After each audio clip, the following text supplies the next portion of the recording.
So much motherfucking design on right now. Dirty tap, dirty tap, dirty tap. Bring it back, make it clap. Bring it down, old glass, new block. Order that damn, bitches on the line, and you know. Bismillahirrahmanirrahim. Assalamualaikum warahmatullahi wabarakatuh.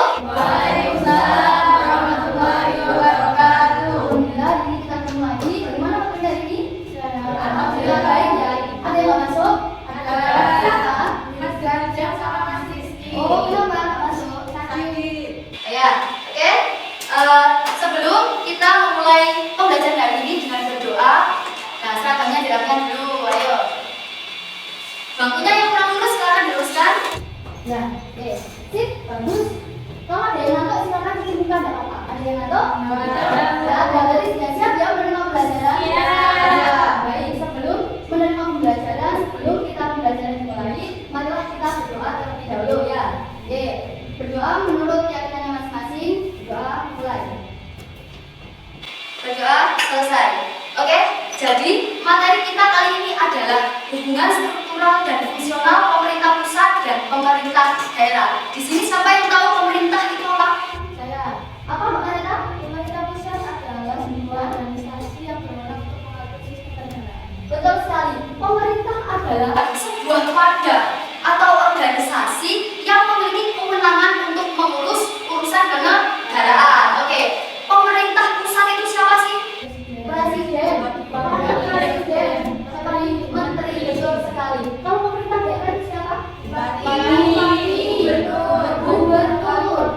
Wali kota. Jadi setelah kalian menerima materi ini, ya ini yang memiliki tujuan pembelajaran, yakni kalian mampu untuk menjelaskan apa sih itu sentralisasi dan desentralisasi. Oke, selanjutnya kalian juga mampu menyebutkan faktor yang menjadi urusan, tugas, fungsi, dan wewenang antara pemerintah pusat dan pemerintah daerah. Dan selanjutnya kalian juga dapat mengidentifikasi apa sih hubungan antara pemerintah pusat dan pemerintah daerah. Selanjutnya juga ya kalian akan mendemonstrasikan ke depan ya hubungan antara pemerintah pusat dan pemerintah daerah. Oke, setelah ini ibu akan menampilkan video berdurasi 6 menit ya, itu diperhatikan betul. Setelah itu ibu akan menampilkan gambar-gambar yang harus kalian analisis dengan teman ke kelompok. Jadi sekarang silahkan membentuk kelompok 2 sampai 3 orang. Dimulai dari sekarang.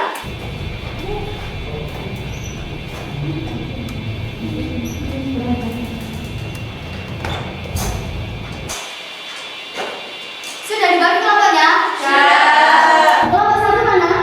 Oh ya, kelompok 1, kelompok 2, kelompok 2, kelompok 3. Oke, Mas Rizky sama Mas Dinda nggak masuk ya? Ya. Ini videonya diperhatikan betul.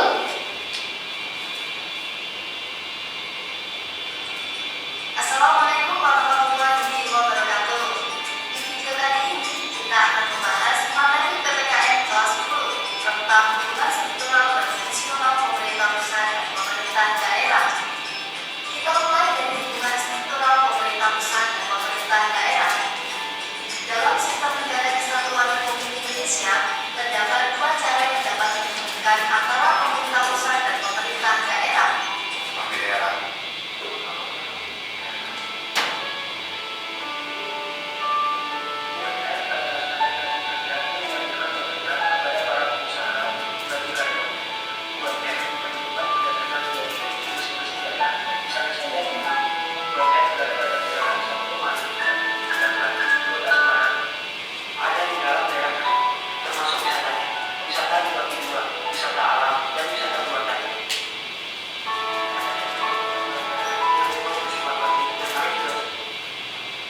Oke, itu tadi materi kita hari ini ya.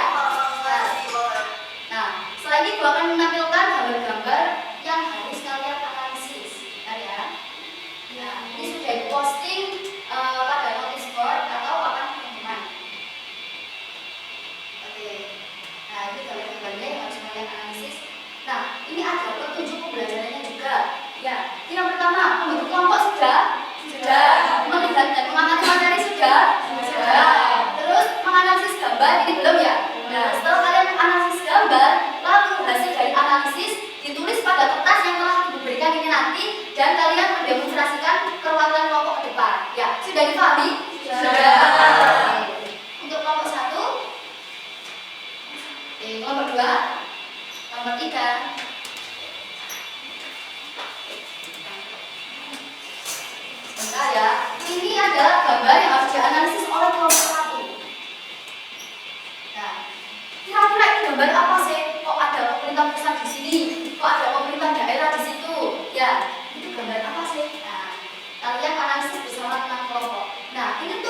2. Kok gambarnya beda lagi gitu ya? Kelompok 2 ya, sudah ngerti ya sama gambarnya ya? Oke. Nah, ini kelompok 3. Nah, kenapa kok angka-angkanya berbeda? Silakan dianalisis. Ibu kasih waktu 30 menit untuk menganalisis ya, mulai dari sekarang. Jangan lupa dikasih nama dan nomor kelompok ya. Bisa tampilkan lagi kelompok 2 kan? Oh ya, bisa. Kelompok 2. Kelompok 2.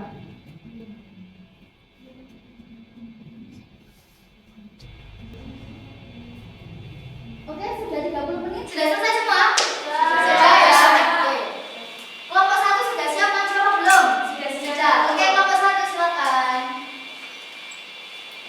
Ini Ibu tampilkan gambar analisis dari kelompok 1. Ya, ini. Assalamualaikum warahmatullahi wabarakatuh. Sebelumnya perkenalkan, nama saya Rafika Mulya. Saya perwakilan dari kelompok 1 akan menjelaskan hasil dari analisis kami tentang gambar yang ada di layar.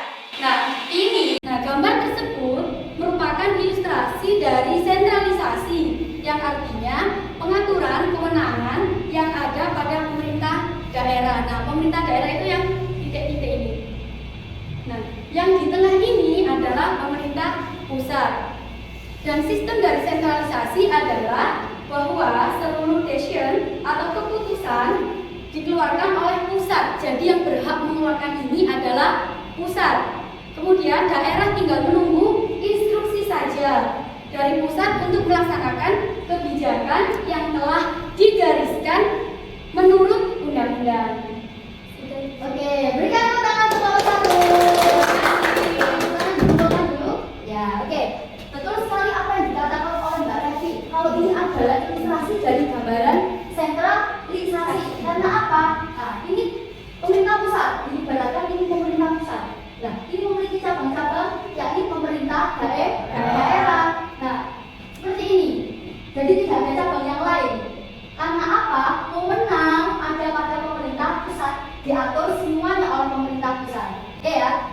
Untuk selanjutnya kelompok 2 sudah siap? Sudah, silakan maju ke depan. Bentar ya, ditampilkan gambar analisis nomor 2. Nah, kenapa ini? Ya. Assalamualaikum warahmatullahi wabarakatuh. Waalaikumsalam warahmatullahi wabarakatuh. Saya Zazara Malenda, perwakilan dari kelompok 2, akan mendemonstrasikan hasil analisis dari kelompok kami dapat pada gambar yang ada di layar.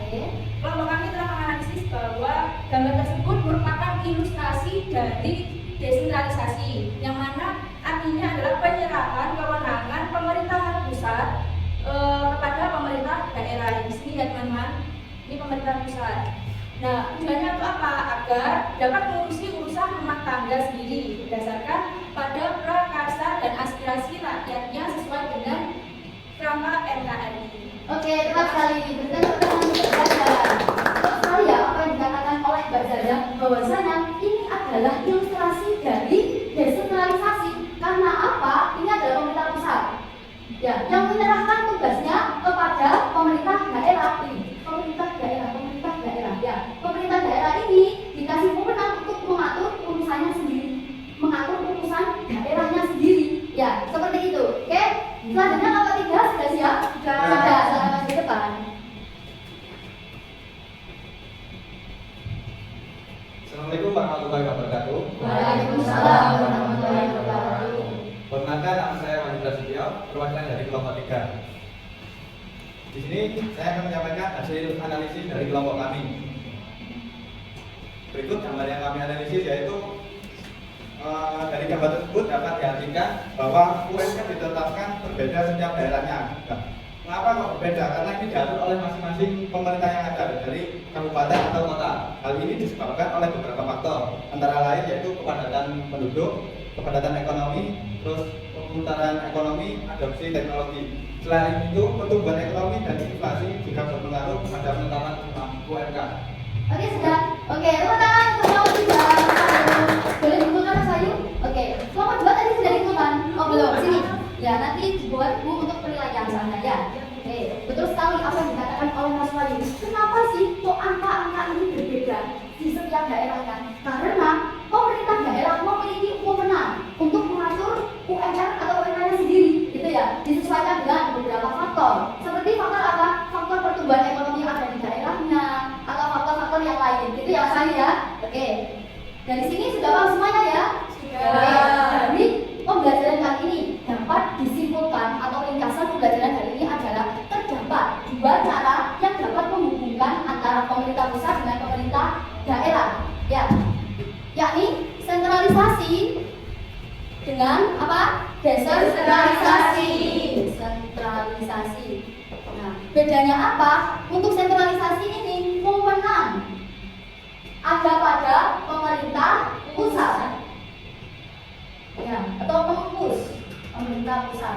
Sedangkan desentralisasi ini, ya, wewenang dari pengurus atau pemerintah pusat diserahkan seluas-luasnya kepada pemerintah daerah untuk apa? Mengurus urusan rumah tangganya sendiri. Ya, turunan dari desentralisasi ini dinamakan otonomi daerah atau otoda. Contohnya seperti apa sih otoda? Tadi sudah ada dalam video. Yang pertama adalah UMR atau UMK yang berbeda. Kenapa kok berbeda? Karena daerah tersebut berhak untuk menetapkan UMR-nya masing-masing. Nah, ya. Untuk yang kedua, yakni pengelolaan wisata. Betul sekali, pengelolaan wisata. Ya, pengelolaan wisata ini bermanfaat apa? Untuk menambah penghasilan suatu daerah tersebut. Ya. Untuk yang ketiga, contohnya tadi apa? Penambahan mata pelajaran. Penambahan mapel. Seperti apa contohnya penambahan mapel? Mapel apa biasanya ditambah di bahasa daerah seperti bahasa Jawa, bahasa Sunda, bahasa Mandarin dan lainnya. Kalau mata pelajaran wajib seperti apa? Matematika, PPKN, bahasa Inggris. Jadi sudah paham ya? Ya, sudah paham. Di sini ada yang ingin bertanya? Saya mau tanya. Oke, Mbak Tulis bertanya apa?